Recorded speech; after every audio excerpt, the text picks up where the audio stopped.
French Montana reveals he made $0 from his music sales after selling 20 million records. Now, this was crazy. I listened to a piece of this. Let's check it out. This music that I made before I went independent, I wasn't making money. It was just like, I get a check, then they'll tell you you'll never recoup. I still didn't recoup off my first album. And you know how many singles I had on my first album? Family, just think about what he just said. That's crazy. French Montana says he has not recouped from his first album. Mind you, he's 20 years in the game now. He never recouped his first album. From Pop That to I Ain't Worried About Nothing to Platinum. I have at least like 10 platinum records on that. Excuse my French. What's the name of the album? Yeah, the first one. You say you still haven't recouped. I still haven't recouped, and I only got $1 million advance for that. They gave you $1 million advance. I just named you just 2 records. Oh, nah, they had him in the slave deal. They had him in the slave deal. Gave him $1 million. He got like 20 hits, and he ain't recouped. That sold 5 million.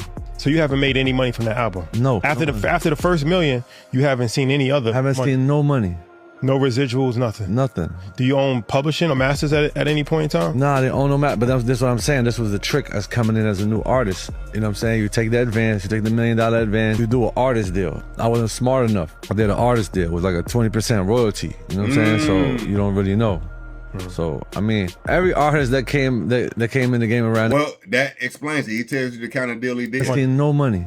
No residuals, nothing. It was an artist Do you deal. own publishing or masters at any point in time? Nah, they own no master. But that's what I'm saying. This was the trick as coming in as a new artist. Facts. You gotta know read what I'm saying? the You take the contract, advance, you take the $1 million advance, you do an artist deal. I wasn't smart enough. I did an artist deal. It was like a 20% royalty. You know what I'm saying? So you don't really know. So I mean, every artist that came in the game around that generation, with 90% of them, all got the same deal. When did you realize that you was getting the short end of the stick? I realized that because I dropped my first album with Interscope, but they had changed everybody around. I went to Epic. When I got to Epic, I remember I went there, I made Lockjaw and made No Shopping, then I made Unforgettable right after that. Wow. So it's like bang, bang. I remember thinking like Lockjaw sold like 3 million, No Shopping sold like 2 million. Then Unforgettable just came and went diamond. Then I was just like, I was like, I started looking around like, oh, look, hold on. 10 million. Now, Yo, he sold them 10 million records. now you come in the game, right? So, you know, sometimes you go through what you go through. So you grab the first $1 million. Then now you grab the first $1 million, now you're on the road. Because one thing, it's not all bad. One leverage you get is that they take all your shit, but they give you exposure because you become now the cash cow. Yeah. So if you don't have exposure, you can't make them money. But it also worked to your benefit if you don't have a 360. So I was able to go grab all the shows. I was out, me and Drake was on a Paradise tour. Yeah. I was out there, I was on festivals, I was getting all my money. So now I'm stacking.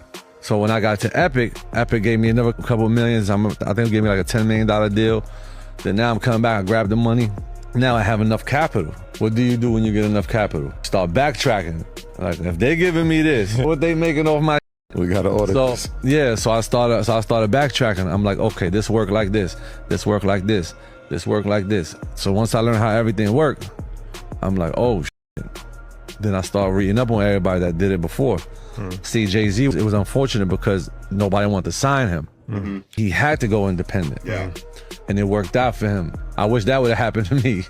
You know what I'm saying? You know the same story that goes for a lot of artists. You learn the business after you've made all the hits. Imagine that.